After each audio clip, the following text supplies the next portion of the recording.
name is Sierra Porter, and I'm here with anchor Miss Sharon Reed. Thank you for joining me today. Thanks for coming in. This is the studio where I've got a few days left, right? Yes, ma'am.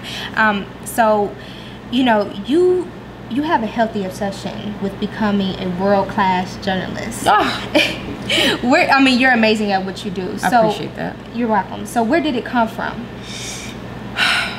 You know what it is? I am the daughter of a school teacher and a principal. My stepfather, a contractor. Mm-hmm. And they were all great at what they did. They're all retired now.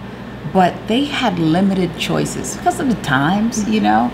And I was raised at an early age to figure out who you are and go after something that suits you and your passion. And so I think journalism, storytelling, this whole thing really fits for me.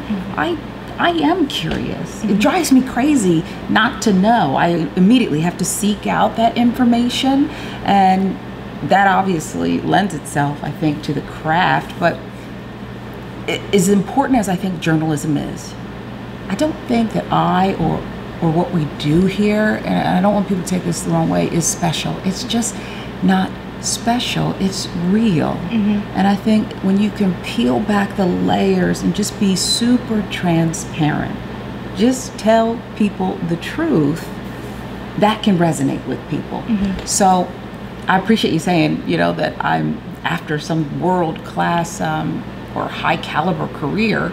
I want more, but at the end of the day, it's real people, real stories, and no two stories are the same. And I really love that. You know, I love that. I love the influence. Sometimes it pains me, you know, some of the stereotypes, the images that I fight every day to the point where I'm going to get on people's nerves. And that's just, it has to be. I can't not do that. Because again, I don't want to shape or paint or create the narrative.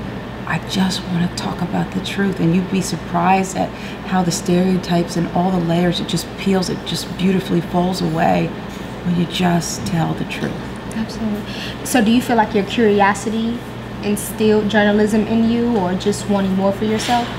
Sure. I mean, I was a nosy kid. I'd go through my parents' things. I probably read my sister's diary.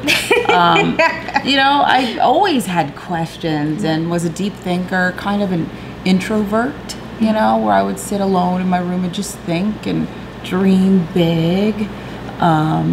So sure, you know, and then I stumbled into this. There was this beautiful African-American news anchor in Philadelphia, Lisa Thomas Laurie. And boy, she was, and still is, beautiful, classy. Her voice, you know, she was on every day in our house at 5 o'clock. And I just said, wow. And one day I got to meet her and thought, that exposure, you mean I could do this? So the rest is like, you know, it's this crazy thing that lands me here in Atlanta.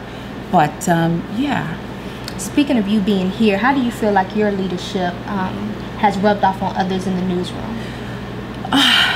You know, there's a lot of young journalists that I come in contact with who I once was, you know, just a baby. And I ended up in some big places as a, you know, pup in this business, and people weren't always kind or decent.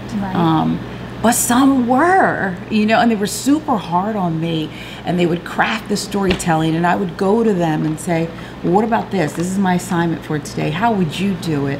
Or at the end of the day, they'd say, why'd you do that? What did you do this for? You should have done that. And those lessons, I never cried about it. You know, I took it home with me. That's the great balancing act. Now I have a child, and everything feels like, you know, it's in motion and in the order it's supposed to be. But I really would take it to heart. I'd go home and I'd replay and say, I should have done that better. I shouldn't make that face. You know, even that's conveying something that's wrong. But I really felt like they helped me, and I still remember the lessons I learned, you know, on the streets of Miami, great news town, or what, you know, somebody told me in New York, where I started, in a strange kind of way. So now when I see a young journalist who's not a fraud, who didn't just get into this to be on TV or have some blue-collar bootleg measure of fame, when I see somebody who really cares, and they'll seek me out and say, what do you think about this? Or I'll just text them and say, you might want to dig deeper on that, because that's not what I heard in this, report. And something doesn't smell right here, and if it doesn't smell right, it's not right. Police are trying to pull the wool over your eyes. And so I really love young journalists and watching them blossom and grow, because at the end of the day, when you're telling real stories, real people, there's not necessarily a right. There's a million ways to tell a story. I do think there's a wrong, and the wrong is that cookie cutter approach where instead of coming in the door, knowing your community, having 3 or 4 enterprise stories that are all set up, because after all, if you're out in the community, you're talking to people, you don't have to be the person who gets the most face time at the anchor desk. I was a reporter. People are going to flood your inbox and say, can you tackle this? Can you do this?